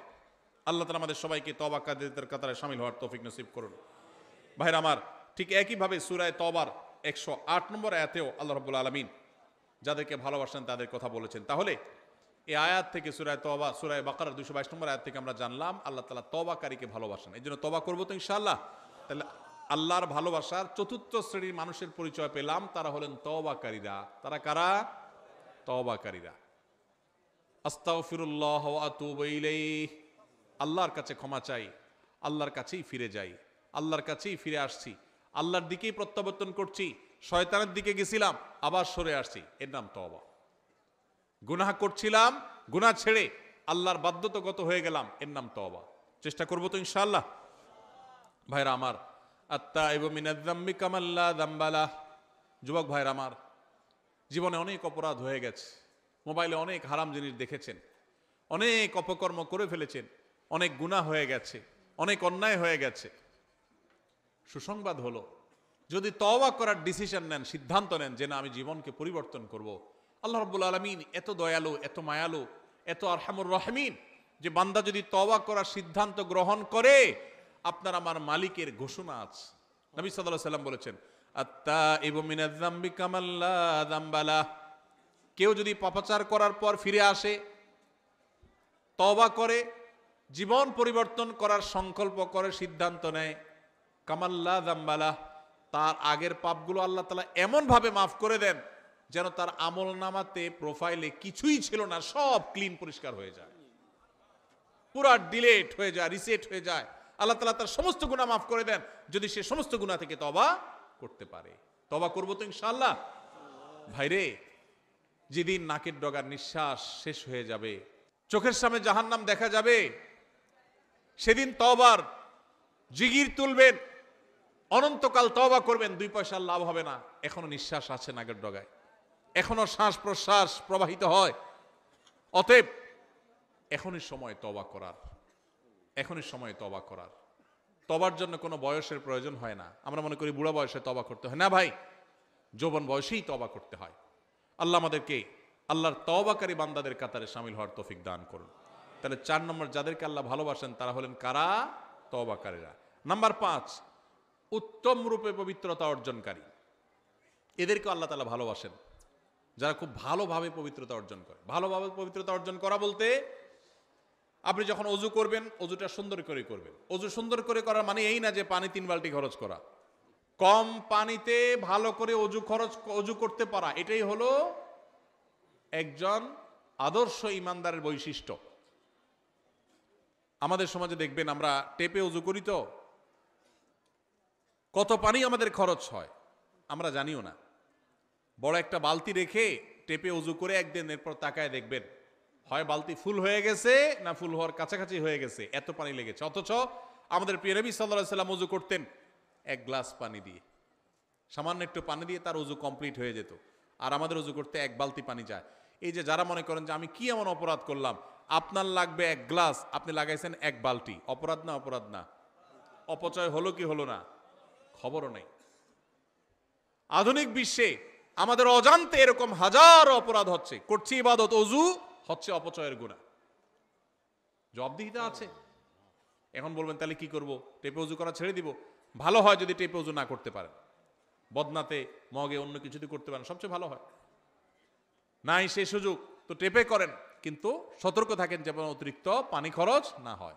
ব্রাশ করছেন আর এদিকে টেপ ছেড়ে দিয়ে রাখছেন, পড়তে আছে, হ্যাঁ, হাত ডলতেছেন, পাও ডলতেছেন, আর দিকে টেপ ছেড়ে দিয়ে আসেন। একটু কষ্ট করে টেপটা বন্ধ করে নিয়ে ডলেন, সেটুকু করছেন না। অজু করি আবার সাথে পানি অপচয় করি। বেশিরভাগ মানুষ, শতকরা হয়তো 99 জন মানুষ আমরা অজু করি সাথে অপচয় করি। কজন আছেন এখানে বলতে পারবেন যে আলহামদুলিল্লাহ আমি এ ব্যাপারে সচেতন? আমরা সচেতন থাকবো তো ইনশাআল্লাহ।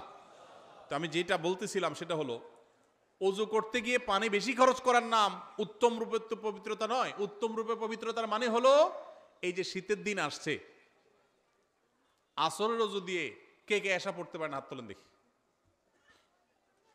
মাশাআল্লাহ, দেখছেন? আসরেরও যদি এশা পড়তে পারা, এটা কি খুব বেশি বেটাগিরি? হ্যাঁ হ্যাঁ, আলহামদুলিল্লাহ কিছু মানুষ সুস্থ, এটা তাদের সুস্থতার আলামত, কিছু মানুষের জন্য এটা পজিটিভ, কিন্তু বেশিরভাগ ক্ষেত্রে এটা 2 নম্বরই।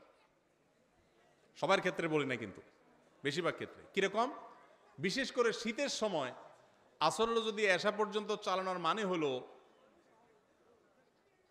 অজু যায় যায় ভাব, কিন্তু অজু ছাড়ে না, ধরে রাখে। আছে না নাই? টেনে টুনে আর আধা ঘন্টা আছে, এশাটা পার করতে পারলে জান বাঁচে। আছে না নাই? এই প্রবণতাটা কি ভালো না খারাপ? এটা স্বাস্থ্যের জন্য খারাপ, ইবাদতের জন্য খারাপ। নবী করিম সাল্লাল্লাহু আলাইহি ওয়াসাল্লাম বলেছেন, আলা আদুল্লুকুম আলা মা ইয়ামহুল্লাহু বিল খাতায়া ওয়া ইয়ারফাউ বিহি দারাজাত। কিছু আমল আছে যেগুলো মানুষের গুনাহ মাফ করে দেয়, আল্লাহর কাছে মর্যাদা বাড়ায় দেয়। এর ভিতরে একটা আমল হলো ইসবাগুল ওযুই আলাল মাকারিহ। কষ্ট উপেক্ষা করে হলেও ভালো করে ওযু করা, কষ্ট উপেক্ষা করে হলেও ভালো করে ওযু করা। এজন্য ওযু করতে কষ্ট হলেও ছেড়ে দিব ওযু। আপনার বাথরুমের বেগ আছে, বায়ুর বেগ আছে, পেশাবের বেগ আছে, কষ্ট করে আটকে রাখছেন, নামাজ পড়তেছেন, এটা নামাজ না, এটা ভালো করে নামাজ পড়া হলো না, ছেড়ে দেন ওযু। ফ্রেশ হয়ে ওযু করলে মরে যাবেন নাকি? একটু কষ্ট হবে ঠান্ডাতে, কি সমস্যা? কিন্তু ফ্রেশ মোডে ইবাদত করবেন, ওইটার সওয়াব বেশি হবে। আর পেশাবের বেগ আছে, মন হলো টয়লেটের দিকে, আর এদিকে আপনি নামাজ পড়তেছেন, এই নামাজ কখনো ভালো নামাজ হতে পারে না। শ্বশুরবাড়িতে প্রথম যাওয়ার সময় কি পেশাবের বেগ নিয়ে যাবেন? সব ফ্রেশ ট্রেশ করে তারপরে বাহাদুরের মতো ঢোকার চেষ্টা করবেন। তো আল্লাহর দরবারে দাঁড়ানোর সময় কিভাবে পেশাবের বেগ নিয়ে নামাজ দাঁড়ান? ছেড়ে দেন ওযু। তো এই জন্য উত্তম রূপে ওযু করে যারা, তাদেরকে আল্লাহ তাআলা ভালোবাসেন। উত্তম রূপে পবিত্রতা অর্জন করে, শুধু ওযু না। যদিও উত্তম রূপে পবিত্রতা অর্জন করার একটা সংজ্ঞা হলো যে ওযুর অঙ্গগুলো ভালো করে ধোয়া, যাতে শুকনো না থাকে। নবী সাল্লাল্লাহু আলাইহি ওয়াসাল্লাম বলেছেন, ওয়াইদুল আকাবিনান নার, তোমাদের পায়ের গিরা গোড়ালি এগুলোকে জাহান্নামের আগুন থেকে বাঁচায়ও। কারণ ওযুর সময়, শীতের সময় বিশেষ করে অনেক সময় দেখা যায় এগুলো শুকনো থাকে, ভালো করে ডলতে হয়। অনেকে দেখবেন যে শীতের সময় ওযুখানাতে কোনো ভিড় থাকে না, দেখবেন, কারণ দ্রুত গতিতে 4G 5G গতিতে ওযু হয়। হ্যাঁ, শীতের সময় ওযু হয় 4G 5G গতিতে, আর গরমের সময় 2G গতিতে, নেটওয়ার্কই থাকে না। এত আস্তে আস্তে ওযু, খবর নাই, কারণ আরাম লাগে। তো শীতের সময় হোক আর গরমের সময় হোক, ওযুর অঙ্গগুলো ভালো করে ধোয়া। গোসল ফরজ হয়েছে শীতের দিন, কে কি মনে করবে এসব চিন্তার দরকার নেই, গোসল করবেন। ফরজ নামাজ পড়তে হবে আপনাকে, এটা মাফ নাই। যা হয় হোক আপনার নামাজ পড়তে হবে, এটা জীবন মরণের ব্যাপার। অতএব উত্তম রূপে পবিত্রতা অর্জন করতে হবে। ফরজ গোসল যখন করবেন, আগে নাপাকগুলো ভালো করে ধুয়ে পরিষ্কার করে, কাপড়ের নাপাক পরিষ্কার করে, এরপরে পুরো শরীরের নাপাক পরিষ্কার করে ভালো করে ধোবেন, ভালো করে গড়গড়া করে কুলি করবেন। এটা হলো উত্তম রূপে পবিত্রতা অর্জন করা। আল্লাহ রাব্বুল আলামিন কোরআনে হাকিমে প্রশংসা করেছেন কাদের? প্রশংসা করেছেন সূরা তাওবার 108 নম্বর আয়াতে ওই সমস্ত মানুষদের যারা উত্তম রূপে পবিত্রতা অর্জন করে। আল্লাহ বলেছেন, আল্লাহু ইউহিব্বুল মুত্তাহিরিন।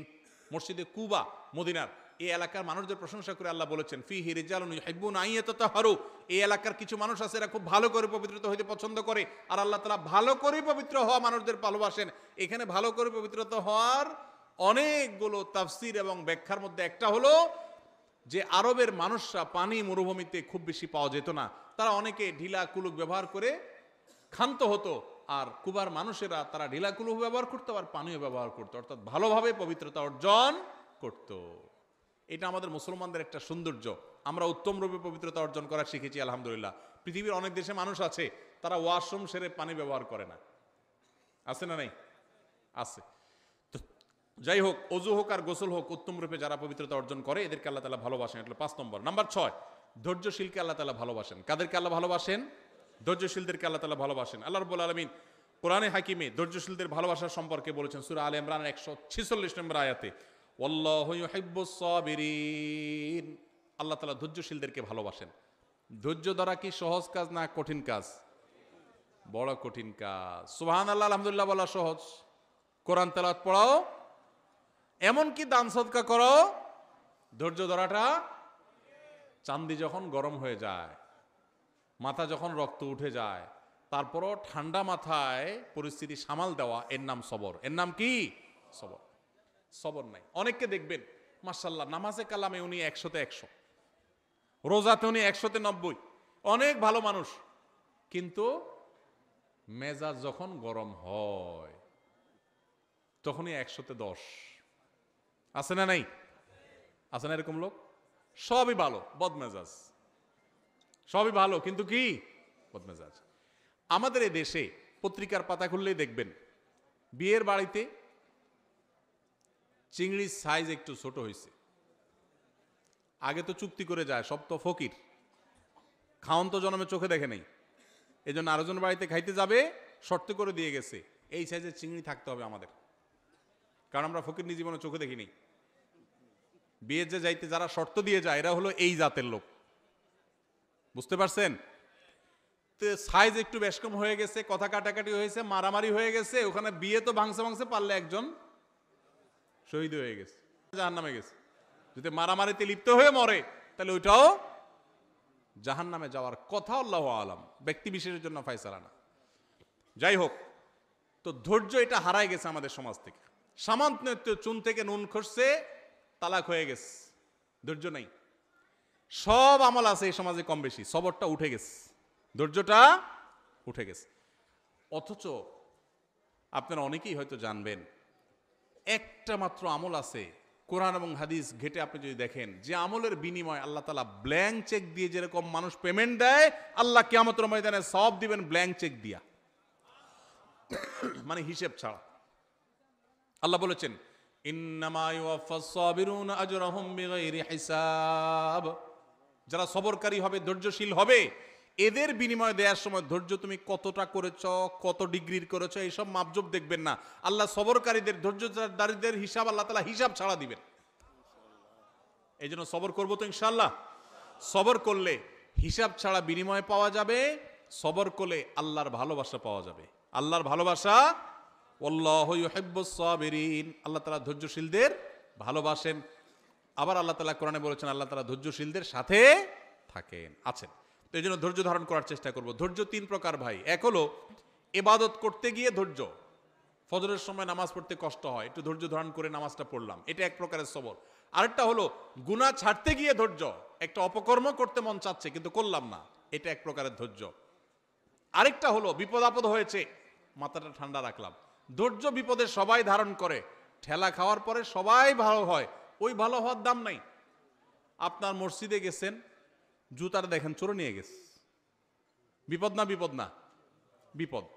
মাথাটা গরম হয়ে গেছে, চোরের 14 গোষ্ঠী ধরে গালিগালাজ করলেন, মা বাপ তুলে গালিগালাজ করলেন, ধৈর্য হইল?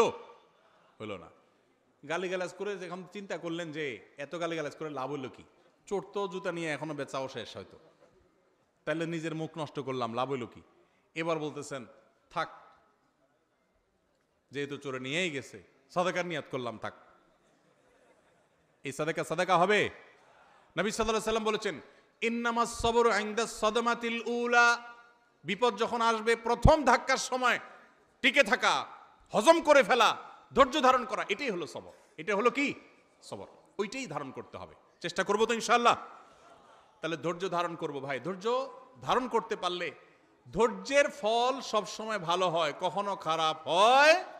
ধৈর্য ধারণ করে পৃথিবীতে মানুষ ক্ষতিগ্রস্ত হয় না, বাহ্যিকভাবে ক্ষতিগ্রস্ত হলেও আল্লাহর কাছ থেকে অফুরন্ত সওয়াব পায়। এই জন্য কখনো মাথা গরম করে সবর বা ধৈর্যহীন হব না, চেষ্টা করবো তো ইনশাআল্লাহ। যদি এই একটা আমল সাথে নিয়ে যেতে পারেন, সবর করবেন। আমল করতে গিয়ে কষ্ট হয়, সবর করলেন। পাপ ছাড়তে গিয়ে কষ্ট হয়, সবাই পাপ করে মজা করে, আমি করলাম না, কষ্ট হয়। বিপদ আসছে, মাথা রক্ত উঠে, কিন্তু নিজেকে সামলাই নিলাম, কষ্ট হয়। এই কষ্টগুলো যদি হজম করতে পারেন তো মনে রাখবেন ধৈর্যশীলদের জন্যই আল্লাহ তাআলা জান্নাত দান করবেন।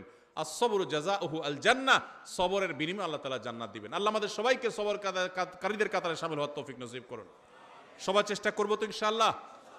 সবর আসার জন্য সবরকারী মানুষদের দেখবেন, কিছু মানুষ দেখবেন চরম পরিস্থিতিতেও মাথা ঠান্ডা রাখতে পারে। এই মানুষের সাথে সাথে থাকবেন, তার সোহবতে যাবেন, তার সান্নিধ্যে সংস্রবে যাবেন, এর সোহবত থেকে আপনার ভিতরে এই গুণটা আসবে ইনশাআল্লাহ। তাহলে 6 নম্বর হলো যাদেরকে আল্লাহ ভালোবাসেন তারা হলেন ধৈর্যশীল সবরকারী। 7 নম্বর হলেন যারা আল্লাহর প্রতি ভরসা রাখেন, যারা আল্লাহর প্রতি ভরসা রাখেন। আল্লাহ রাব্বুল আলামিন বলেছেন ফাবিমা রাহমাতিম মিনাল্লাহি লিনতা লাহুম, হে রাসূল আল্লাহর অনুগ্রহে আপনি কোমল হয়েছেন, আপনি নরম দিলের হয়েছেন। ওয়ালাউ কুনতা ফাদদান গালিদাল কলবি লানফাদ্দু মিন হাওলিক, যদি আপনি শক্ত হৃদয়ের হতেন কঠোর স্বভাবের হতেন, তাহলে মানুষ আপনার পাশে থাকতো না। নবীজির কথা আল্লাহ তাআলা বলছেন, আমাদের নবীজি খুব নরম ছিলেন, কোমল ছিলেন, রূঢ় স্বভাবের ছিলেন না। যদি রূঢ় স্বভাবের হতেন তাহলে তার পাশে পৃথিবীর কেউ থাকতো না, গোটা বিশ্ব তার কাছে এসে গেছে তার কোমলতার কারণে। এরপর আল্লাহ তাআলা বলেছেন, ফাফু আনহুম ওয়াস্তাগফির লাহুম ওয়াশাবিরহুম ফিল আমর। অতএব হে রাসূল, আপনি যে সাহাবী সহচরদের মধ্যে থাকেন, আপনার সাথে থাকা লোকদের, তাদেরকে আপনি ভুল হলে মাফ করেন, তাদের জন্য আল্লাহর কাছে ক্ষমা চান এবং তাদের কাছে পরামর্শ করেন। ফাইদা আযামতা, পরামর্শ করে যদি কোনো সিদ্ধান্ত গ্রহণ করেন, ফাতাওয়াক্কাল আলাল্লাহ, তাহলে আল্লাহর উপর এরপরে ভরসা করবেন। কেন? কারণ ইন্নাল্লাহা ইউহিব্বুল মুতাওয়াক্কিলিন, আল্লাহ তাআলা আল্লাহর উপরে ভরসাকারী তাওয়াক্কুলকারীদেরকে ভালোবাসেন। সূরা আলে ইমরান 159 নম্বর আয়াতে আমরা আল্লাহর ভালোবাসার মানুষদের সপ্তম প্রকারের সাথেও পরিচিত হলাম। তারা হলেন আল্লাহর প্রতি যারা তাওয়াক্কুল রাখে। কি রাখে ভাই? আল্লাহর প্রতি ভরসা রাখে। আল্লাহর প্রতি কি রাখে? ভরসা রাখে। আল্লাহর ভরসার মানে তো বুঝি আমরা না, কি? যেই কোনো কাজ করার মালিক একমাত্র কে? অতএব আমি শত চেষ্টা করব, আমার মামু খালু আছে, হাই হ্যালো আছে, যাই থাকুক, কিন্তু আমার ভরসা থাকতে হবে কার উপরে? যে হবে সেটাই যেটা আল্লাহ ফয়সালা করেন। আল্লাহ ফয়সালা না করলে বহু মামু খালু থেকে কিছু হবে।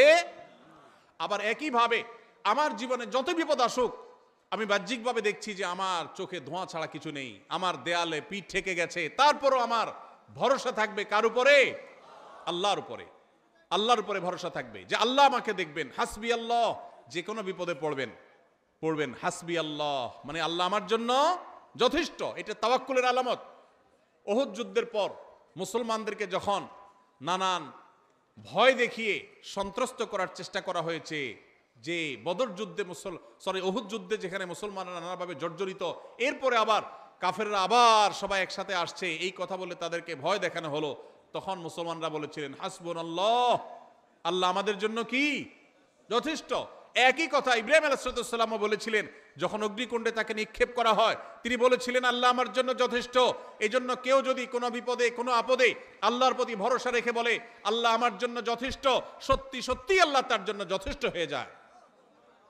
এই জন্য ভাই, আমরা সবাই আমাদের জীবনে যে কোনো কিছু, আপনি পরীক্ষা দিলাম, ভালো মন্দ যাই হলো, আল্লাহর উপর ভরসা রাখবো। এটা বিপদ আসছে, আমি ভেঙে পড়বো না, আমি আল্লাহর উপর ভরসা রাখবো। ইমানদার সবসময় কার উপরে ভরসা রাখবে? অসুখ হয়েছে, ওষুধ আমি সেবন করব, কিন্তু ভরসা হবে কার উপরে? আল্লাহর উপরে। বিপদ আপদ হয়েছে, 2-4-5 জনের কাছে গেছি, ভালো কথা, কিন্তু ভরসা হবে কার উপরে? আল্লাহর প্রতি। আল্লাহর প্রতি ভরসা, পদে পদে, পায়ে পায়ে। আজ বস্তুবাদের জোয়ারের, জয় জয়কারের এই পৃথিবীতে মানুষ আল্লাহর উপরে ভরসা ভুলে গেছে ভাই। এখন আল্লাহর উপরে ভরসা নাই, অসুখ হলে ওষুধের কথা আগে মনে পড়ে, আল্লাহর কথা মনে পড়ে না। এটা ঈমান দুর্বল হওয়ার লক্ষণ, আলামত খারাপ। এই জন্য বেশি বেশি করে আল্লাহর কথা স্মরণ করা, বিপদ আপদে আল্লাহকে স্মরণ করার চেষ্টা করা। আল্লাহর প্রিয় বান্দাদের মধ্যে শামিল হতে হলে এই তাওয়াক্কুলকারী হতে হবে। আল্লাহ আমাদের সবাইকে তৌফিক দান করুন। তাহলে 7 নম্বর, সেই সৌভাগ্যবান মানুষ যাদেরকে স্বয়ং আল্লাহ ভালোবাসেন বলে জানিয়েছেন, তারা হলেন, তারা পদে পদে জীবনের ক্ষণে ক্ষণে সব সময় ভরসা রাখে কার উপরে? আল্লাহর উপরে। আল্লাহর উপরে যারা ভরসা রাখে তারা কখনো বেইজ্জত হয় না, তারা কখনো মন খারাপ করে না। ধরুন আমি ওনার উপরে ভরসা রাখলাম, ওনার উপরে ভরসা রাখলাম, আপনার উপরে ভরসা রাখলাম, রেখে আমার ভরসাটা ভেঙে গেল, মনটা খারাপ হবে না? খারাপ হবে না? কিন্তু যদি আমি আল্লাহর উপরে ভরসা রাখি, যে ঠিক আছে ওনার কাছে গেলাম, উনিও আমার আপন, উনিও আমার আপন, সবই ঠিক আছে, কিন্তু ভরসা আমার কার উপরে? ওনাদের উপরে আমার ভরসা নেই। ভরসা কার উপরে? তাহলে এই ভরসা যদি ভঙ্গও হয় তাহলে আমার মন খারাপ হবে। আল্লাহর উপরে ভরসা রাখার পরে যদি আমি দেখি আমি যা চাইলাম তা হইল না, তাহলে সান্ত্বনা আছে, আল্লাহ আমাকে যা চেয়েছি তা না দিয়ে হয়তো ইচ্ছে ভালো কিছু দিবেন। ঠিক না বে ঠিক? এই জন্য সবসময় আমরা কার উপরে ভরসা রাখবো? ইনশাআল্লাহ। বাচ্চাদেরকে আল্লাহর ভরসা শিখাবো, তাওয়াক্কুল শিখাবো। আমাদের থেকে হারিয়ে যাওয়া আমলগুলো, হারিয়ে যাওয়া গুরুত্বপূর্ণ বৈশিষ্ট্যগুলোর একটি হলো এই তাওয়াক্কুল।